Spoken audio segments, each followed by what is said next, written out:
আজকে ডিম কচুরি রেসিপি। সামান্য লবণ দিলাম, ময়দা নিয়েছি চামচ, আর দেব একটু চিনি।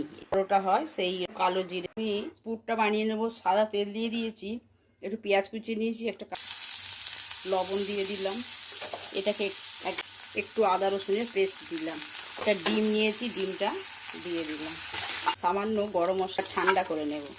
আমি এগুলো গোল করে নিয়েছি, গোল করে পুরটা ভরে নেব। সব কটা ভরে নিয়েছি, একটা দেখানোর জন্য আমি রেখেছি। এরকম গোল বাটি করে নেবে আর পুরটা দিয়ে দেব।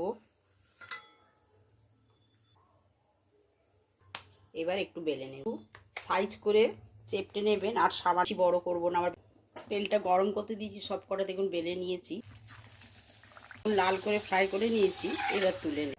ডিম কচুরিটা সার্ভিং